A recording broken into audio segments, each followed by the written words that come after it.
அம்பேத்கர் பற்றிய சர்ச்சை பேச்சுக்கு அமித்ஷா மன்னிப்பு கேட்க வலியுறுத்தி எதிர்க்கட்சிகள் கடும் அமளியில் ஈடுபட்டதால் நாடாளுமன்ற இரு அவைகளும் நாள் முழுமைக்கும் ஒத்திவைக்கப்பட்டது. முதலமைச்சர் ஸ்டாலின், தாவேகா தலைவர் விஜய் உள்ளிட்டோர் கடும் கண்டனம் தெரிவித்துள்ளனர். செய்தியாளர் ரமேஷ்குமார் இணைந்துள்ளார். ரமேஷ்குமார், இந்த சர்ச்சை குறித்து அமித்ஷா என்ன விளக்கம் அளித்துள்ளார்? விவரங்கள்.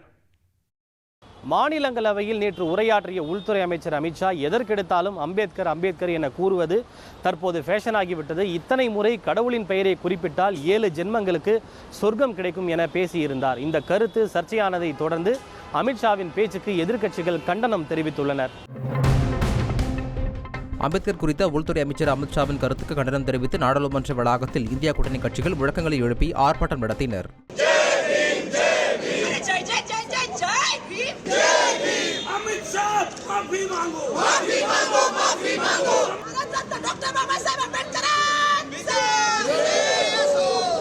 இன்று கூட்டம் தொடங்கியவுடன் நாடாளுமன்றத்தில் இரு அவைகளிலும் அமித்ஷாவின் சர்ச்சை கருத்தை முன்வைத்து எதிர்க்கட்சிகள் கடும் அமளியில் ஈடுபட்டனர்.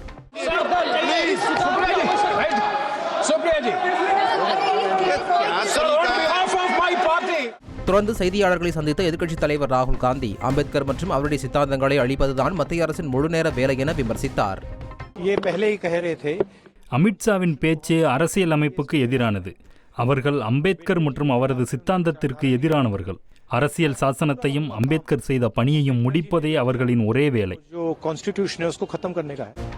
இதேபோல் மக்களை பற்றியும் அரசியல் சட்டத்தின் பாதுகாப்பு பற்றியும் கவலைப்படுவோர் புரட்சியாளர் அம்பேத்கர் பெயரைத்தான் சொல்வார்கள் என முதலமைச்சர் ஸ்டாலின் தெரிவித்துள்ளார். இதனிடையே பிற்பகல் மீண்டும் நாடாளுமன்றம் கூடியதும் அமித்ஷா பதவி விலக வேண்டும் என எதிர்க்கட்சிகள் தொடர் அமளியில் ஈடுபட்டதால் இரு அவைகளும் நாள் முழுமைக்கும் ஒத்திவைக்கப்பட்டன. இந்நிலையில் தாங்கள் அம்பேத்கருக்கு எதிரானவர்கள் இல்லை எனவும் தனது பேச்சின் ஒரு பகுதியை மட்டும் வைத்து குறை சொல்வதாகவும் அமித்ஷா விளக்கமளித்துள்ளார். அம்பேத்கருக்கு பாரத ரத்னா விருது வழங்க நேருவும் இந்திரா காந்தியும் எதிர்ப்பு தெரிவித்தனர். எனது பேச்சின் ஒரு பகுதியை மட்டும் வைத்து குறை சொல்கிறார்கள். உண்மைகளை திரித்து கூறுவதே காங்கிரஸ் கட்சியின் வேலை. யாரோ சிலருக்கு அம்பேத்கர் பெயர் ஒவ்வாமையாக இருக்கலாம் என குறிப்பிட்டுள்ள தாவேகா தலைவர் விஜய், தங்கள் கொள்கை தலைவரை அவமதிப்பதை ஏற்றுக்கொள்ள முடியாது என குறிப்பிட்டுள்ளார்.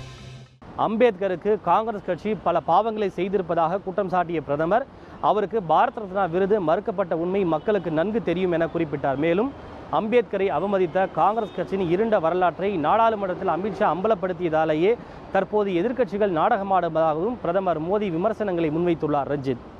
நன்றி ரமேஷ்குமார். செய்திகளை உடனுக்குடன் தெரிந்து கொள்ள உடனே சப்ஸ்கிரைப் பண்ணுங்க.